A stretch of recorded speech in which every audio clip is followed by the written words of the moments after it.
El día de hoy me gustaría hablar portugués. Tengo que aprender.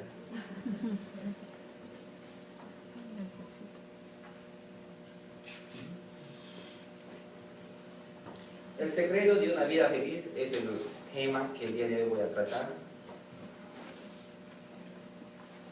Si yo les preguntaría el día de hoy,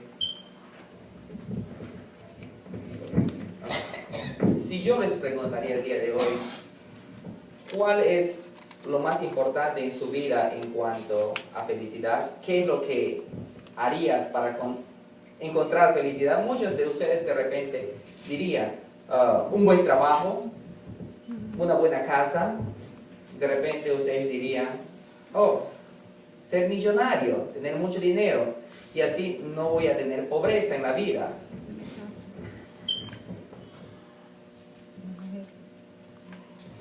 Una de las cartas del apóstol Pedro nos muestra el secreto de la felicidad.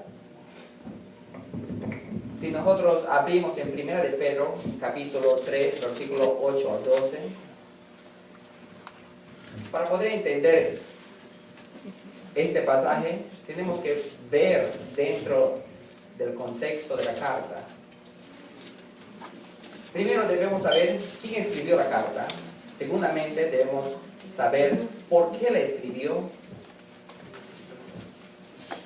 Y después las enseñanzas que el escritor nos dio anteriormente.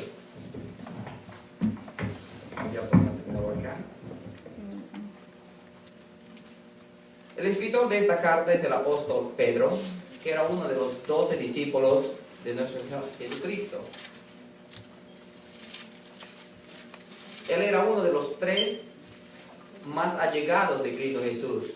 El apóstol Pedro, su hermano Andrés y el apóstol Juan. ¿Por qué es que él escribió esta carta? Es para alentar, animar a aquellos cristianos que en aquel tiempo vivían bajo persecución. La vida de los cristianos cuando la iglesia nació no era fácil. Muchos de ellos no tenían trabajo. Muchos de ellos eran perseguidos porque eran cristianos. Eran judíos, pero al mismo tiempo como judíos, ellos recibieron a Cristo Jesús como Señor y Salvador. Por eso ellos eran perseguidos. Vemos nosotros que el apóstol Pedro envió esta carta a los cristianos esparcidos en Ponto, Galacia, Macedonia, Asia y Bitinia. Es por Asia Menor.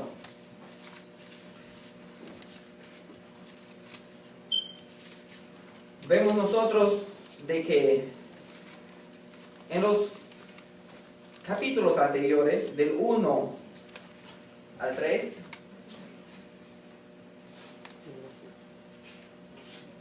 del 1 al 3 vemos que él nos enseña, primero, que tenemos una herencia en el cielo.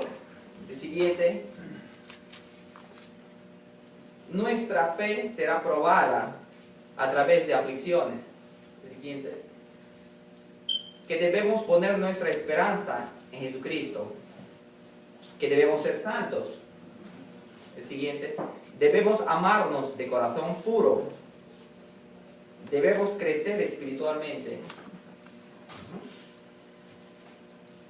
que somos escogidos de Dios, sacerdotes reales, nación santa, pueblo suyo, extranjeros, peregrinos de Dios. Y el último es que debemos someternos al gobierno en el trabajo y en el hogar. Muchas veces nosotros pensamos, ¿cómo es que nosotros debemos someternos al gobierno? Debemos someternos en nuestro trabajo y en nuestro hogar. El Señor Jesucristo es un gran ejemplo.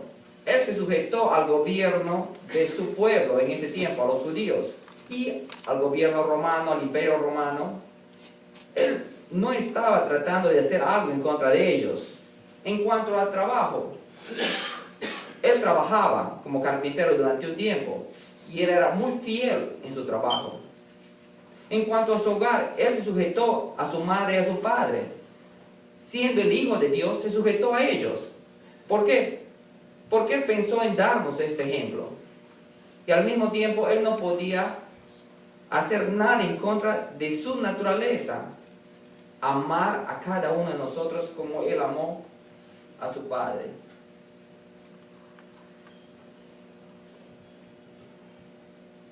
Voy a leer en este momento, ustedes pueden mirar en su Biblia en portugués, los versículos 8 del capítulo 3 hasta el versículo 13. Dice, en conclusión, sed todos de un mismo sentir, compasivos, fraternales, misericordiosos y de espíritu humilde, no devolviendo mal por mal o insulto por insulto, sino más bien bendiciendo, porque fuisteis llamados con el propósito de heredar bendición. Pues el que quiere amar la vida y ver días buenos, refrene su lengua del mal y sus labios no hablen engaño. Apártese del mal y haga el bien, busque la paz y sígala, porque los ojos del Señor están sobre los justos y sus oídos atentos a sus oraciones. Si nosotros pensamos en este momento lo que el apóstol Pedro dice en su carta, vimos nosotros anteriormente esta lista en la cual él dice que vamos a heredar el cielo. Nuestra fe está probada a través de aflicciones. Nuestra fe será probada a través de aflicciones. Debemos poner nuestra esperanza en Cristo Jesús. Debemos ser santos.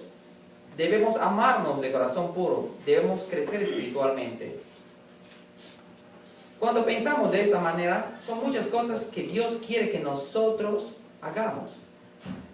Pero la realidad no podemos. No tenemos el poder para hacer esto. Yo no puedo ser santo en mi propio esfuerzo. Es imposible. Como en la mañana, Banner, él dijo de que nosotros no somos perfectos. Un día vamos a ser perfectos en el cielo. Pecamos, esto es la verdad, pecamos nosotros. Cuando nosotros vamos a tratar de desarrollar estos versículos, yo dividí este libro o este pasaje en 3 partes. El primero, que es vivir en armonía, que es el versículo 8. La segunda parte es vivir rechazando discordia, versículo 9. Y la última parte es vivir agradando a Dios. Vamos a ver la primera parte, que es vivir en armonía. El versículo 8. Como leímos, el versículo 8 dice, en conclusión, sed todos de un mismo sentir, compasivos, fraternales, misericordiosos y de espíritu humilde. Es fácil decir, es difícil hacerlo. Si vemos nosotros que estamos aquí reunidos, somos amables los unos a los otros, mostramos compasión los unos a los otros, somos fraternales los unos a los otros, no se mientan, no somos egoístas, somos seres humanos, sí, somos cristianos, pero la palabra de Dios dice, esto es lo que nosotros debemos ser, debemos actuar de esta manera. Entonces, si esto es lo que la palabra de Dios dice, ¿cómo es que nosotros podemos llegar a ser o vivir de esta manera? Yo titulé vivir en armonía. La palabra armonía es un término usado en música, como acá las personas que utilizan, tratan de buscar armonía, equilibrio en sus sonidos, porque si no, va a sonar horrible, ¿no? Entonces, esto es la idea. Nosotros como cristianos debemos de vivir en armonía. Tenemos que tener equilibrio en lo que la palabra de Dios dice y cómo es que nosotros vivimos. Muchas veces nosotros vamos a hacer cosas que pensamos que la palabra de Dios dice cuando la palabra de Dios no lo dice. Esto es vivir fuera de equilibrio.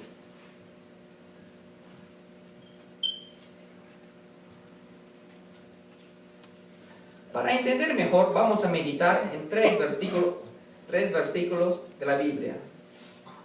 El primero, Salmos 119. Ok, 119, vamos a ver, este es un buenazo.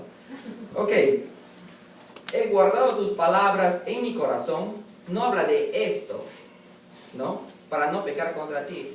La palabra hebrea y griega nos da la idea de que el corazón no es este órgano que tenemos nosotros, es donde se produce nuestra manera de pensar, donde se producen nuestros sentimientos. Todo lo que nos hace un ser humano está en nuestro corazón. Olvídense de esto, de este órgano.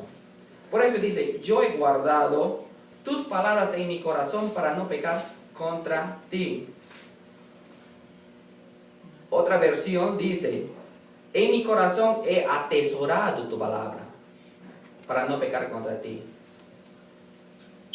El siguiente versículo dice, tengo dos traducciones acá.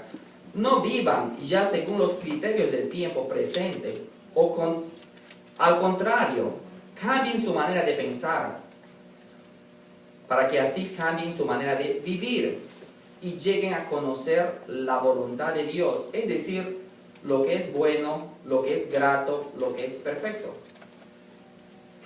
En otra traducción que yo tengo, si mueves, no, anterior, ok, esto está en portugués. Discúlpenme, yo no puedo leer, eso es para ustedes. Pero vemos la palabra renovación. Esta palabra renovación nos da la idea de cambio. En el griego la palabra renovación es de dar la idea de metamorfosis. Eso es lo que una mariposa hace. ¿Ustedes saben qué es una mariposa? Ok, muy bien, gracias. Entonces, esta mariposa cambia de una larva a la mariposa. Todo esto es dentro, un cambio interno. Y esto es lo que debe suceder con nosotros, un cambio interno. No es un cambio externo. No es acerca de ser reglas, de ser, la palabra que Wagner dijo, era legalista. No podemos vivir una vida legalista, que yo no hago esto, yo no hago el otro, yo no hago el otro, yo no hago el otro, yo hago esto.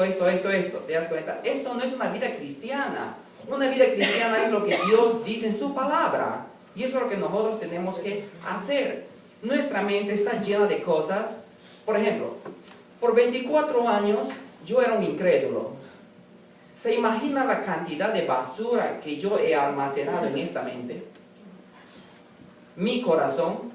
Entonces lo que se produce de mi corazón, eso era lo que yo hablaba, eso es lo que yo pensaba. ¿Te das cuenta? Entonces es el tiempo que nosotros tenemos que dedicar a la palabra de Dios, porque la palabra de Dios cambia nuestra manera de pensar, nuestra manera de actuar. Yo no tengo el poder de cambiarles a ustedes, porque ni siquiera tengo el poder de cambiarme a mí mismo. Yo necesito la palabra de Dios para que la palabra de Dios me cambie. El tercer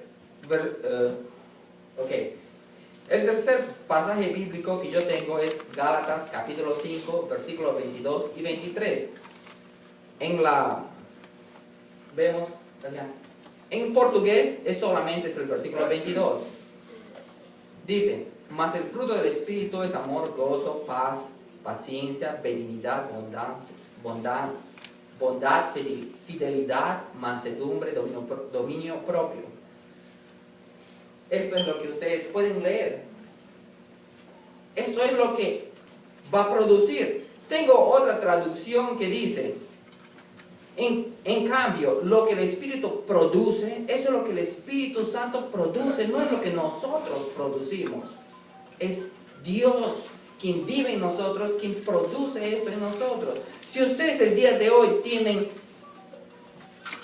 envidia, esto no es lo que Dios produce. Si el día de hoy tengo cólera, maldad en contra de mi hermano, esto es lo que Dios no produce. Pero Dios quiere producir algo en ti. Esto es lo que Él quiere producir en ti. Porque Dios nos ama. Muchas veces nosotros decimos, si yo me voy a la iglesia, esto es lo que Dios va a producir. No. Dios va a producir esto cuando tú lees la palabra de Dios y haces lo que Dios quiere. Entonces vas a ver que Él produce esto. ¿Por qué? Porque el Espíritu Santo usa la palabra de Dios que tú has estudiado. ¿Para qué? Para cambiarte. Para finalizar, muchas personas piensan de que yo dependo del Espíritu Santo. ¿Para qué? Para hacer algo en mi vida. Y esto es el problema, que si nosotros dependemos del Espíritu Santo a costa de una falta de preparación, esto no es lo que debemos hacer. Imagínense si yo el día de hoy vengo a predicar la palabra de Dios sin preparar, sin estudiar, sin hacer nada, pensando de que el Espíritu Santo me va a iluminar en ese momento, me va a mostrar pasajes de la Biblia que nunca yo he leído. ¿Te imaginas que tan negligente voy a ser? Porque la palabra de Dios dice que nosotros tenemos que prepararnos. ¿Para qué? Para predicar su palabra correctamente. El otro extremo que nosotros vemos son personas que saben demasiado de la palabra de Dios. Han estado muchos años en la iglesia. Han ido a un instituto bíblico, a un seminario.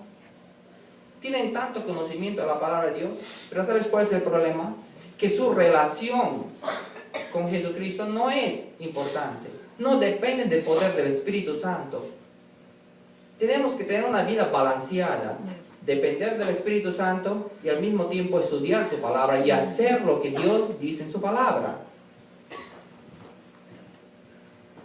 El segundo punto que vemos, que es el versículo 9, que dice: yo he nombrado vivir rechazando discordia. Porque el versículo 9 dice: no devolviendo mal por mal, o insulto por insulto, sino más bien bendición, porque fuisteis llamados con el propósito de heredar bendición.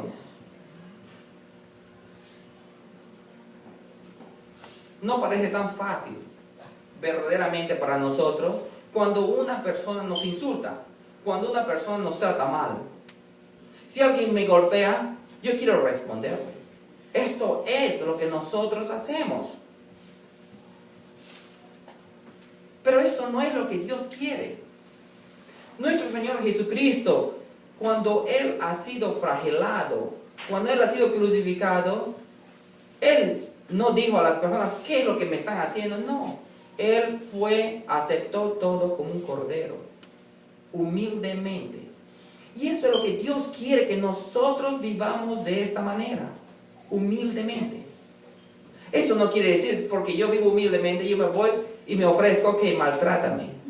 No, no es para ofrecernos nosotros que nos maltraten personas. Pero no, lo que Dios no quiere es que nosotros estemos: si alguien me golpea, yo le golpeo. Si alguien me trata mal, yo lo trato mal. Si alguien habla mal de mí, yo hablo mal de esa persona. Dios no quiere esto.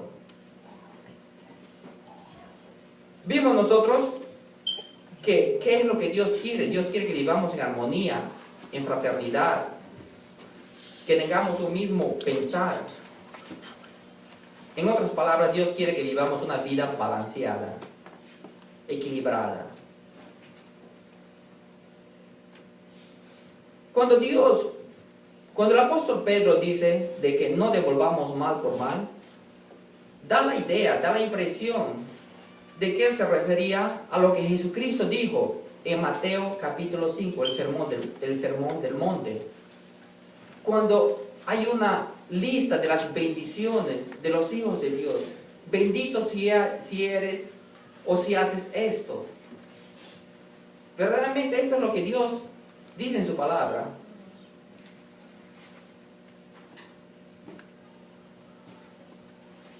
Romanos capítulo 5, versículo 43 al 44 dice,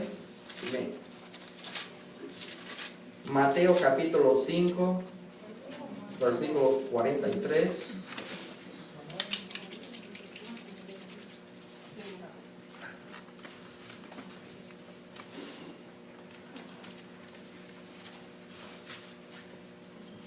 Este es un capítulo contra largo. Ok, 43 dice: Oíste que fue dicho, amarás a tu prójimo y aborrecerás a tu enemigo.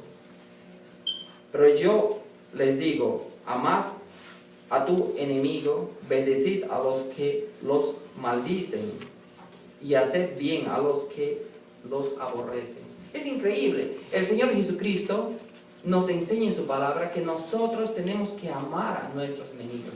No solamente amar a ellos, es bendecirles a ellos. ¿Por qué? Porque nosotros, como hijos de Dios, vamos a heredar bendición. Y eso es lo que Dios quiere, que nosotros, siendo herederos de bendición, bendigamos a otros.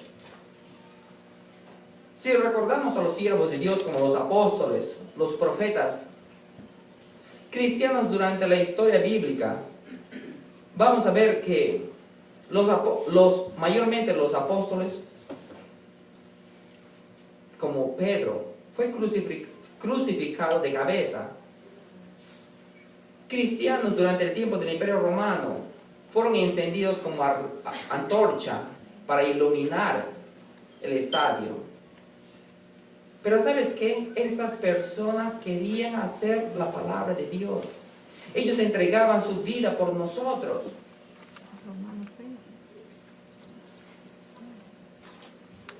Veremos que anduvieron en aflicciones del mundo por amor a Dios y a nosotros. Nuestro Señor Jesucristo dijo de que no hay amor más grande que el entregar tu vida por tus amigos o por otras personas.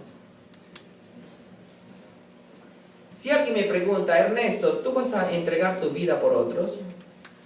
No sé si voy a decir sí o no. No sé. No es tan fácil. Pero ¿sabes qué? El Señor Jesucristo lo hizo. Y Él quiere que nosotros hagamos lo mismo. Primera, en Juan capítulo 15, versículo 13, eso es lo que Él dice acerca de entregar tu vida. El libro de Juan, capítulo 15, versículo 13.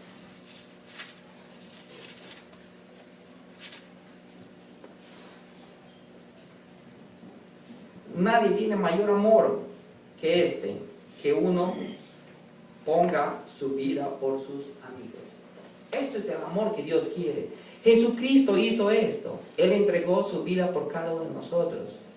Yo tengo vida eterna. Ustedes que han puesto su confianza en Cristo Jesús tienen vida eterna. ¿Por qué? Porque Jesucristo ha muerto por cada uno de nosotros.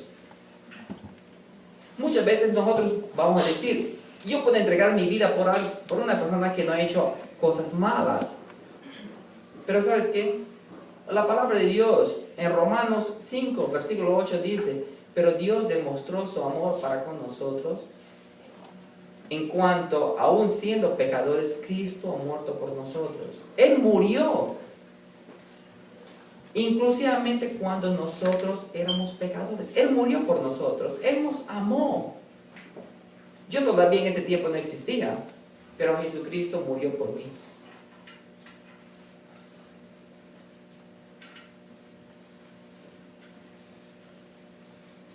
La idea de felicidad que Dios muestra es diferente que la idea de felicidad que nosotros tenemos. Nosotros pensamos en cosas materiales. Yo pienso en tener un buen trabajo. Verdaderamente, yo pienso tener un buen trabajo. Yo pienso que no me gustaría ser pobre. ¿Se dan cuenta? ¿Cuántos de ustedes les gustaría ser pobres? No. ¿Ah? Exactamente. ¿Cuántos de ustedes les gustaría vivir toda su vida en la cárcel? Injustamente ir a la cárcel. ¿Por qué? Porque el policía dijo, ¿sabes qué? Ustedes no hablan un buen inglés, por eso van a la cárcel. ¿Te das cuenta? Pero la verdad es lo siguiente, que nosotros tenemos que hacer lo que Dios quiere. La vida de felicidad que Dios provee es diferente que la vida de felicidad que nosotros pensamos. Para terminar, vivir agradando a Dios. Vimos la primera parte, que es vivir una vida de armonía, una vida balanceada. No exagerarnos en la palabra, ni tampoco exagerarnos en el trabajo del Espíritu Santo. Es balancear los dos. El Espíritu Santo usa la palabra de Dios que nosotros conocemos. ¿Para qué? Para cambiar nuestra vida. El segundo punto es que nosotros tenemos que rechazar lo malo, lo cual no es fácil. ¿Puedo yo dejar de mentir? ¿Puedo yo dejar de codiciar con algo? No, no puedo. Pero ¿sabes qué? Es el Espíritu Santo que usa la palabra de Dios para cambiar mi manera de pensar. Él es quien me ayuda. Yo no puedo ayudarme a mí mismo. No tengo el poder. Para finalizar, es vivir agradando a Dios. Versículos 10 al 12. Los 3 versículos anteriores introducen la manera práctica de vivir bajo la bendición de Dios. Los versículos 10 y 11 nos da la receta para amar la vida y tener buenos días. La segunda parte del versículo 10 y el versículo 11 nos muestra que el problema que está es en el corazón. El problema que tenemos está en el corazón. Nuestros pensamientos son malos si nuestro corazón está contaminado. Y como consecuencia lo expresamos a través de nuestra lengua o labios.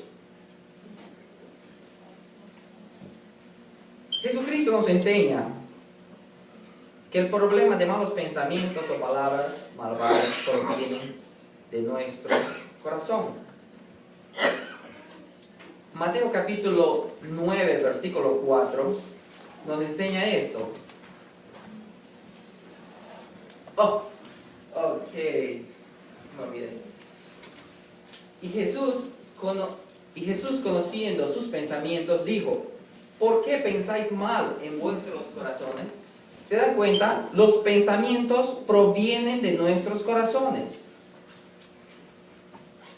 Ok.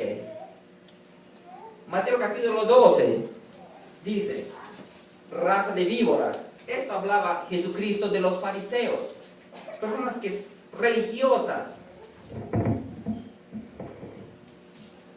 ¿Cómo pueden decir cosas buenas si ustedes mismos son malos? De lo que abunda en el corazón habla la boca. Y esto es lo que la palabra de Dios dice. Mateo capítulo 15, versículos 18 y 19. Pero lo que sale de la boca proviene del corazón. Y eso es lo que contamina al hombre. Porque del corazón provienen malos pensamientos, homicidios, adulterios, fornicaciones, robos, falsos testimonios y calumnias. ¿Te das cuenta? Esto es lo que proviene de nuestro corazón, no de esto, ¿no? En el último versículo vemos que Dios está atento o escucha a los justos.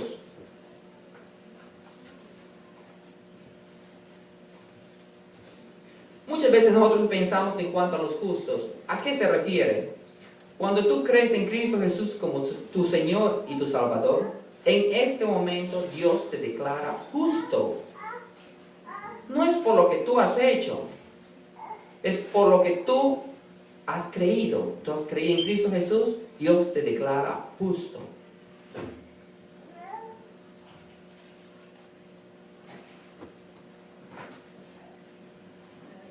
Y rechaza o está en contra de los injustos. ¿Te das cuenta? Dios está atento o escucha a los justos y al mismo tiempo rechaza a los injustos. Muchas veces tú dirás: ¿cómo es que Dios puede rechazar a los injustos? Eso es la naturaleza de Dios. Dios ama a los suyos. Algunos de nosotros hemos buscado a Dios. Algunos de nosotros hemos dicho: sí, yo quiero aceptar a Cristo Jesús sin que Dios te busque. Dios comienza. Él es el que inicializa el proceso. Nosotros lo único que hacemos es aceptar, nada más. Las Escrituras nos enseñan que los cristianos no practican el pecado. Esto es la verdad. Si vemos,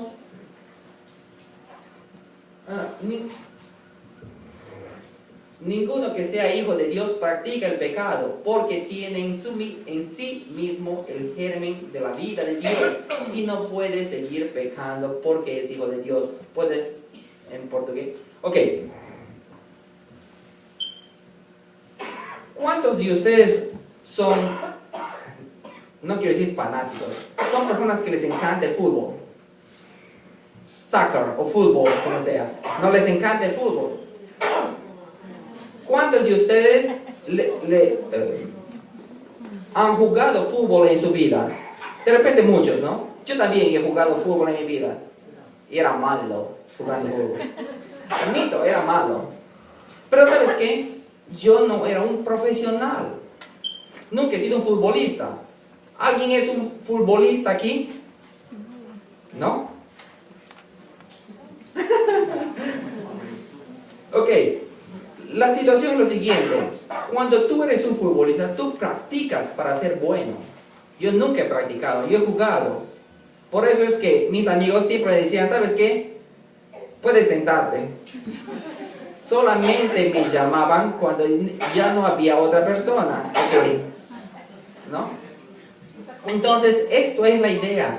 Entre una persona que es un profesional deportista, que practica ese deporte para ser bueno, y otra persona que solamente juega para hacer un poco de ejercicio, ¿no? Esto es lo mismo que un pecador, una persona que no conoce a Jesucristo como Señor y Salvador. Él practica ese pecado, pero un cristiano peca. Nosotros pecamos. Ok, vamos al siguiente verso. Si decimos que no pecamos, nos engañamos a nosotros mismos y la verdad no está en nosotros. Puedes poner en portugués. Esto es la verdad. No podemos decir que no pecamos. Verdaderamente nosotros pecamos. El siguiente versículo que yo no he puesto, que es el versículo 9, dice: si confesamos nuestros pecados, Él es fiel y justo para perdonarnos y limpiarnos de toda maldad. Esto es lo que Dios quiere. Para que nosotros agrademos a Dios, tenemos que pedir perdón de nuestros pecados.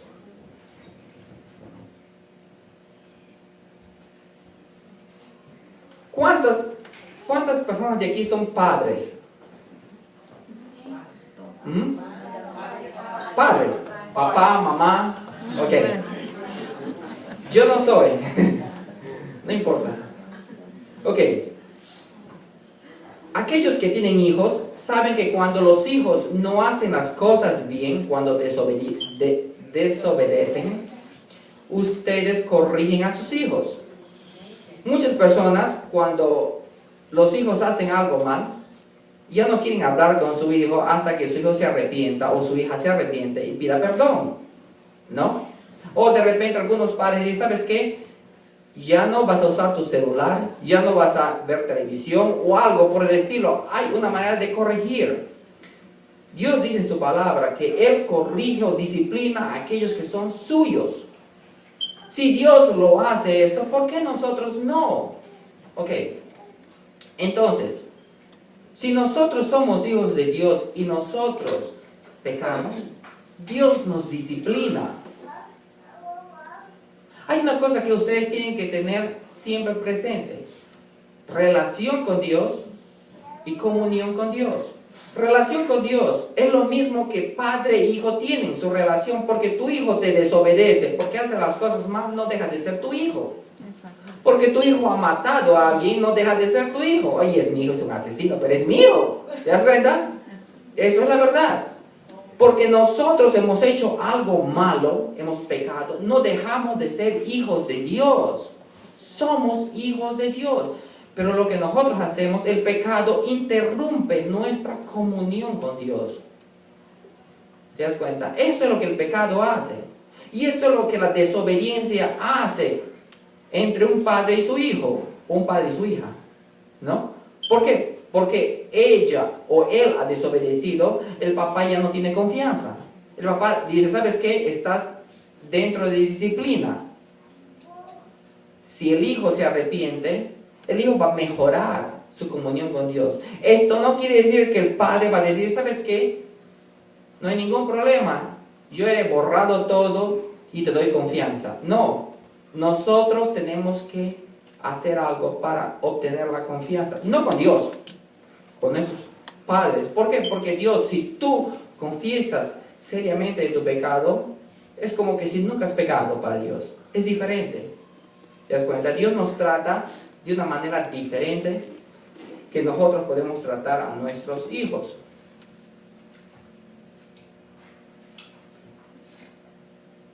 Estoy por terminar y es casi las 12. Gracias a Dios.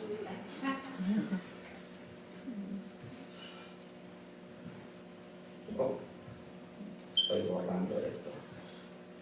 No sé por qué.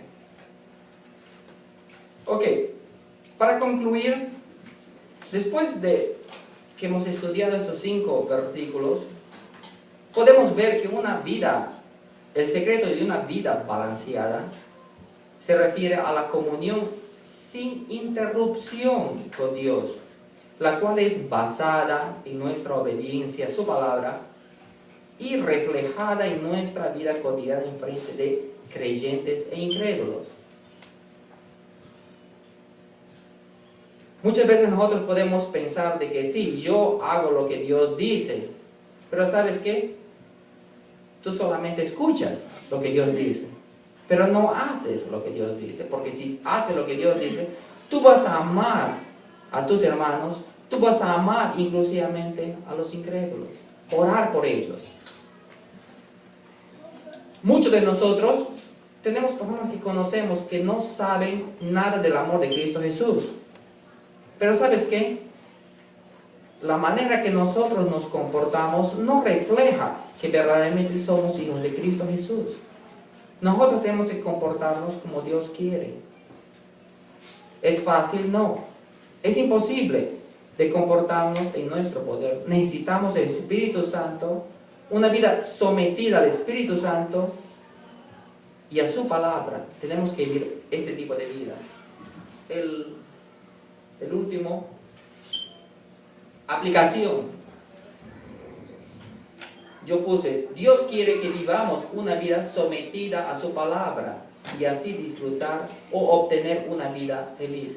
Y eso es lo que Dios quiere, que nos sometamos a su palabra, que el Espíritu Santo nos guíe. Es imposible de someternos a Dios si no dejamos que el Espíritu Santo nos guíe utilizando la palabra la cual nosotros conocemos. Vamos a orar para terminar este estudio. Te damos gracias, Señor, por tu palabra. Gracias por lo que tú has hecho en nuestras vidas y por lo que tú quieres hacer en nuestras vidas. Pedimos que tu Espíritu Santo nos guíe, el cual mora, vive en nosotros. Gracias por cada uno de mis hermanos aquí en City View of Newark, en esta iglesia local. Pedimos tus bendiciones, cada uno de ellos, y que si existe alguna persona que no conoce a Jesucristo como Señor y Salvador, tu Espíritu Santo toque ese corazón y que pueda él arrepentir de sus pecados y poner su confianza en Cristo Jesús como Señor y Salvador. Gracias por Pastor Max, que tú obres en el corazón de él, le des sabiduría y el deseo de poder pastorear esta obra. Gracias te lo pedimos en el nombre de Jesucristo. Amén.